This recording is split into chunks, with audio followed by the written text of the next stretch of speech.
Makinig ng mabuti, anak, dahil ang ibabahagi ko sa iyo ay hindi anumang pag-uusap sa sulok. Ito ang mga aralin na natutunan ko mula sa aking mga lolo at lola, sinubukan ko sa pagsasanay sa loob ng mga dekada at maaaring magulat ang iyong isip. Mukha ba itong pagmamalabis? Marahil. Ngunit maniwala ka sa akin, sa loob lamang ng 7 araw, na may isang simple ngunit malakas na pamamaraan, posible na madagdagan ang kahusayan ng iyong utak ng hanggang sa 60%. Hindi ko pinag-uusapan ang tungkol sa mga magic tabletas, overstep o mind-boggling ehersisyo. Marami akong nakitang mga taong intelihente na nag-aaksaya ng oras at pera sa mga walang laman na pangako. Ang lihim na ibubunyag ko ay pangunahing bilang paghinga, ngunit gumagana ito dahil nakaugat ito sa napatunayan ng mga prinsipyo sa buong henerasyon. Sasabihin ko sa iyo ang isang personal na kwento para sa iyo upang maunawaan ng mas mahusay. Noong siya ay 20, siya ay isang ordinaryong mag-aaral, matalino ngunit nagkalat, pagod at magagalitin. Ang mga klase ay tila walang katapusang, ang trabaho na naipon, at nagtaka ako kung bakit hindi ako maaaring maging mas produktibo o madaling mapanatili ang impormasyon. Noon ay nakilala ko ang isang matalinong tao ng mga nagmamarka ng ating buhay. Tumingin siya sa akin sa mata at sinabing, "Gusto mo bang maging mas matalinong sa isang linggo? Handa ka bang gawin kung ano ang maiwasan?" Siyempre tinanggap ko ang hamon. At ang itinuro niya sa akin ay 3 tila simpleng gawi, ngunit kapag inilapat ng tama, pinapagana nila ang utak. Ang mausisa na bagay ay, pagkatapos ng pag-eksperimento, napansin ko ang mga tunay na pagbabago. Ang aking konsentrasyon ay napabuti, ang mga pagpapasya ay naging mas mabilis, at kahit na ang mga koneksyon sa pagitan ng mga ideya na dating tila disconnect ay nagsimulang magkaroon ng kahulugan. Para bang ang aking isip ay nakakuha ng pagiging matalas at ang aking memorya, liksi. Ngunit narito ang isang babala, maraming tao ang sumuko sa kalahati. Iniisip nila na, dahil simple ito, hindi ito maaaring gumana.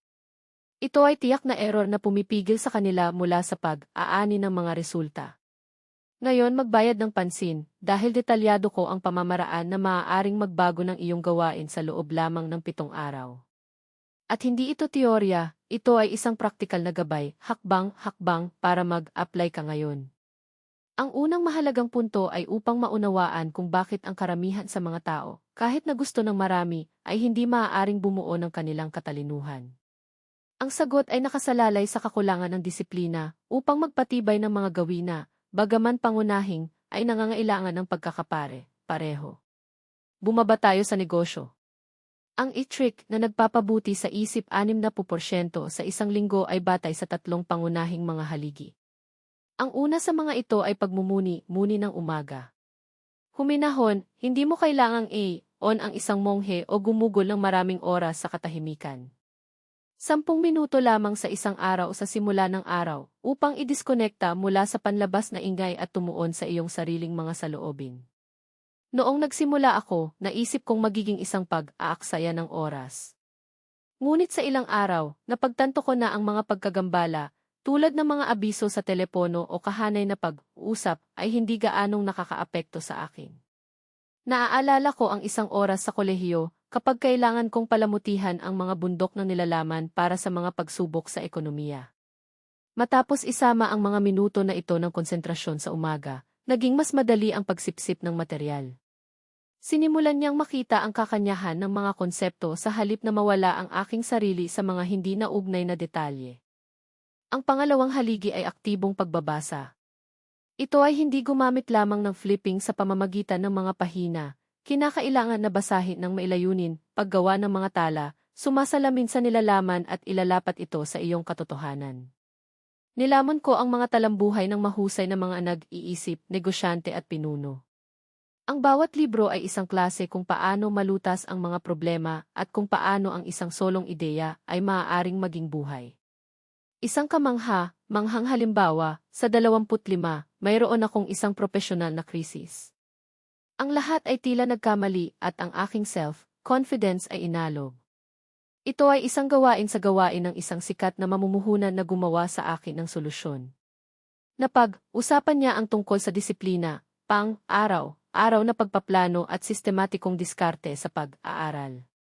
Inilalagay ko ang mga prinsipyong iyon, at sa isang buwan ang aking kakayahang gumawa ng mga pagpapasya ay napabuti ng radikal. Lahat salamat sa 20 o 30 minuto ng pagbabasa na nakatuon bawat araw. Ang pangatlo at huling haligi ay ang madiskarteng pagpaplano ng araw. Nakita ko ang maraming kabataan na puno ng enerhiya, ngunit walang direksyon. Nagsisimula sila ng isang bagay, bumagsak sa gitna, kalimutan ang isa pa, at sa pagtatapos ng araw na sila ay pagod, nang hindi nagawa kung ano ang talagang mahalaga. Kapag sinimulan ko ang pag-aayos ng aking mga gawain sa umaga, pagtatakda ng mga prioridad, pagreserba ng oras para sa mga mahahalagang at suriin ang mga resulta sa gabi, nagbago ang lahat. Sinimulan kong kilalanin kung saan ako nag-aksaya ng oras, kung saan maaari itong maging mas maliksi, at kung aling mga aktibidad ang nabuo ng mga konkretong resulta. Nangyayari ang mahika kapag ang tatlong gawin na ito. Pagninilay, aktibong pagbasa at pagpaplano, magtrabaho ng magkasama. Ang pag-iisip ng pag-iisip ay nakatuon at binabawasan ang stress. Ang pagbabasa ay nagpapalawak ng pananaw sa mundo at nagdadala ng mga bagong pananaw. At pagpaplano ng pag-optimize ng iyong oras at lakas. Ang resulta, ang isang mas malinaw na pag-iisip, mas maraming mga pagpapasya, at isang kakayahang malutas ang mga problema na sa sandaling tila hindi nalutas. Anak, hindi ito pangkukulam, ito ay isang agham na inilalapat sa pang-araw-araw na buhay. Ngunit mayroong isang detalye na gumagawa ng lahat ng pagkakaiba, ang disiplina na hindi sumuko sa unang balakid. Kung susundin mo ang mga hakbang na ito, sa isang linggo mapapansin mo ang pagkakaiba. Pinakamaganda sa lahat, hindi mo na kailangan ng mga espesyal na tampok, kalooban at pagkakapare, pareho lamang. Kaya, handa ka na bang magsimula? Dahil ang unang hakbang ay sa iyo. Ang pagpaplano ay nagbabago ng mga saloobin sa mga aksyon. Sama silang kumikilos bilang isang tumpak na mekanismo, at sa isang linggo ay magugulat ka sa kung gaano kadali ang mga komplikadong gawain. Kung saan ang kalinawan ng iyong mga saloobin ay dumadaloy at kung paano nakakakuha ng lakas ang iyong memorya. Naaalala ko noong sinubukan ko ang pamamaraang ito sa mga taong malapit. Ang aking pinsan, matalino ngunit nakakalat, ay nagpasya na subukan ito. Palagi siyang nagreklamo na hindi niya maaaring mapagkasundo ang mga pag-aaral at magtrabaho, nakalimutan ang mga mahahalagang pangako at nawala ng pagganyak. Binigyan ko siya ng isang simpleng pamamaraan, pagninilay ng umaga, 20 minuto ng pagbabasa at pagpaplano sa gabi para sa susunod na araw. Sa isang linggo, tinawag niya ako at sinabing, hindi ka maniniwala. Sumisip-sip ako ng impormasyon ng 2 beses ng mabilis. Ang mga gawain na minsan ay tila imposible ngayon na dumaloy ng natural. At hindi ito isang nakahiwalay na kaso. Nakita ko ang dosenang mga tao na dumaan sa parehong pagbabagong anyo. Narito ang pangunahing punto, hindi ito ginagamit sa paggawa nito isang beses sa isang linggo o kapag binibigyan nito ang tile. Ang magic ay nasa regular. Maaari mong isipin, ito ay masyadong simple upang gumana, ngunit ito ay tiyak dahil ito ay simple at abot, kayang ito ay gumagana. Kaya anak, narito ang nais kong gawin mo ngayon, pumili ng isang umaga kung maaari kang umupo ng 5 minuto na tahimik. Isara ang iyong mga mata, tumuon sa paghinga. Pagkatapos ay kumuha ng isang libro na pumukaw sa iyong interes at basahin sa loob ng 20 minuto, paggawa ng mga tala at sumasalamin sa nilalaman. Sa gabi, gumawa ng isang plano para sa susunod na araw. Isulat ang mga pangunahing gawain at ayusin ang iyong mga aksyon. Gawin ito araw-araw para sa isang linggo, at sa 7 araw ay mararamdaman mo ang pagkakaiba. Tiwala sa akin, nakita ko ang pamamaraang ito na gumagana ng maraming beses. Ang mga tao ay nagiging mas matalinong, malulutas ang mga problema sa liksi, makahanap ng mga malikhaing solusyon at nakakakuha ng kumpiyansa. Ang pinakamahalagang bagay ay upang maunawaan na ang isip ay hindi isang hindi nagbabago na regalo, ngunit isang tool na maaaring mapabuti. Ang mas maaga kang magsimula, mas malaki ang iyong mga pagkakataon na baguhin ang iyong buhay.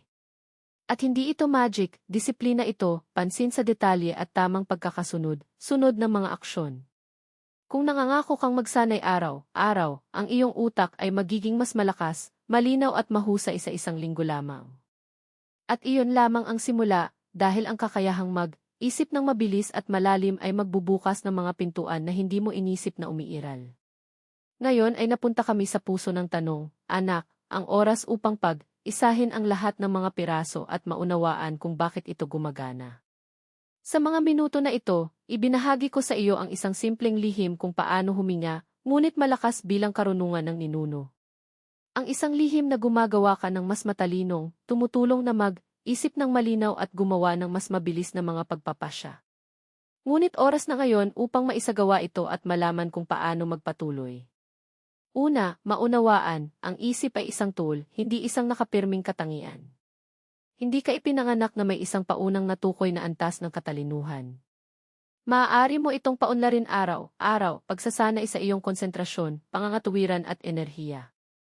Sa makatuwid, ang mga gawin na nabanggit ko, ang pagmumuni para sa focus, pagbabasa para sa pagpapalawak ng kaisipan at pagpaplano para sa samahan, ay epektibo. Mag-recap tayo. Pagninilay, patalasin ang iyong konsentrasyon, tulad ng isang magnifying glass na nagdidirekta sa iyong mga saloobin. Reflective reading, pinapalawak ang iyong pangitain, pagkonekta ng mga ideya at pagpapasigla ng mga pananaw. Pagpaplano ng gabi, nagbabago ang kaguluhan sa pagkilos, nagbibigay ng layunin sa iyong susunod na araw. Maaaring mukhang maliit, 5 minuto lamang ng pagmumuni. Ngunit ito ay mga maliliit na pagkilos na tumutukoy sa kurso ng iyong buhay. Noong bata pa ako, nag-alinlangan din ako, hindi ito gagawa ng pagkakaiba. Hanggang sa araw, pagod sa aking maliit na apartment sa Tel Aviv, na may trabaho na naipon at ang malabo na pag-iisip, nagpasya akong subukan ang pamamaraan ng katotohanan.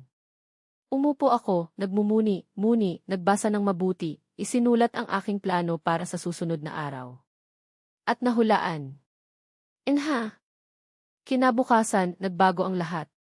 Ang mga pagpapasya ay madaling dumating, ang mga prioridad ay malinaw at ang enerhiya ay bumalik na nag-iisa. Kaya iginiit ko, ang disiplina ay nagtagumpay sa pagganyak. Ang pagganyak ay tulad ng gasolina, maaari itong magaan at tanggalin. Ngunit ang araw-araw na kasanayan ay ang makina na gumagana anuman ang kalooban. Maaari kang pagod, ginulo o inis, ngunit ang ugali ay magpapatuloy na makabuo ng mga resulta. Ngayon kung ano talaga ang nagbabago sa buhay ay ang kakayahang mag-isip ng maraming mga hakbang sa unahan. Kapag nagmumuni ka, sinanay mo ang kakayahang obserbahan ang iyong sariling mga saloobin. Kapag binabasa at sumasalamin ito, pinapalawak nito ang mga abot, tanaw, nakakakita ng mga koneksyon na dati nang hindi napansin. Kapag nagplano ito, binabago nito ang mga ideya sa mga konkretong kilos. Sama, ang mga gawin na ito ay lumikha ng isang multiplier na epekto. Araw-araw ang iyong isip ay nakakakuha ng mas matalim, ang iyong mas matalas na pagtuon at ang iyong mas tumpak na mga pagpapasya. Hayaan mo akong sabihin sa isa pang totoong kaso. Ang dati kong kaibigan na si Joseph ay napakatalino, ngunit hindi natukoy. Ipinagpaliban ko ang mahalagang bagay na sayang ang oras sa mga walang kabuluhan. Iminungkahi ko, subukan ang pagmumuni, pagbabasa at pagpaplano. Tumawa siya, nakakahanap ng hangal, ngunit pumayag na subukan. Makalipas ang 1 linggo, tumawag siya hindi ko maintindihan kung paano, ngunit sa 1 buwan ay higit pa ako sa huling 6 at may mas kaunting stress. Ang sikreto. Pareho at pansin sa detalye. Hindi sapat na panoorin ang video na ito at maghintay ng mga himala. Kinakailangan upang kumilos. Araw-araw, maglaan ng oras para sa iyong sarili. Sa umaga, mamuhunan sa kalinawan ng kaisipan. Sa araw, pakainin ang iyong isip ng may kaalaman. Sa gabi, ayusin ang iyong mga layunin. Sa 1 linggo, magugulat ka sa kung ano ang may kakayahang isipan. Sa 1 buwan, makakakita ka ng mga pagkakataon kung saan mo nakita ang mga hadlang. Sa loob ng ilang buwan, magkakaroon ka ng isang hindi matitinag na kumpiyansa na gamitin ang iyong kaalaman sa pabor ng iyong mga pangarap. At alamin, hindi ka nag-iisa sa paglalakbay na ito. Ako, ang aking mga ninuno at libong mga tao na tumawid sa aking daan ay naglakbay na kami sa landas na ito. Nagkakamali kami, alamin at maging mas malakas upang hindi mo na kailangang ulitin ang aming mga hadlang. Kaya narito ang aking pangwakas na payo, magsimula ngayon. Huwag maghintay para sa kiperpektong sandali. Bigyan ang unang hakbang ngayon. 5 minuto ng pagmumuni-muni sa umaga. 20 minuto ng aktibong pagbabasa na may mga tala. 3 Pagpaplano ng gabi para sa susunod na araw. Gawin ito ng hindi nabigo sa isang linggo. Sa 7 araw, mapapansin mo ang iyong isip na gumagana ng iba. Sa isang buwan, gagawa ka ng mga pagpapasya na may bilis at kawastuhan na sorpresahin ka.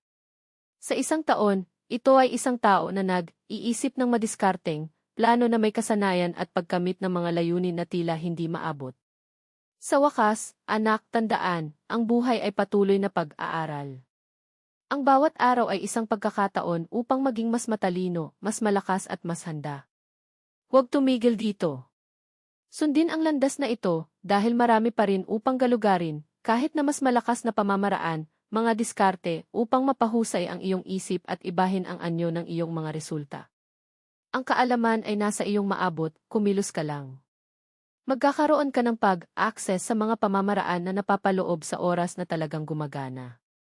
Makakakita ka ng mga nakasisiglang kwento, praktikal na diskarte at payo na makakatulong sa iyo na lumago, hindi lamang sa intelekwal, kundi pati na rin sa espiritual, emosyonal at propesyonal.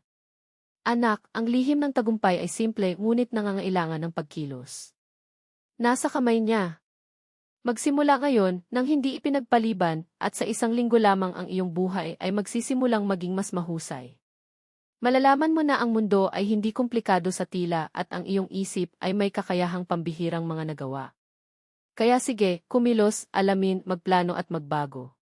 At sundin ang landas na ito sa tabi ko, dahil ang pinakamalakas na pamamaraan, ang pinakamahalagang payo at ang pinaka-epektibong mga diskarte ay darating pa. At maniwala ka sa akin, hindi mo nais na mawala ang mga ito.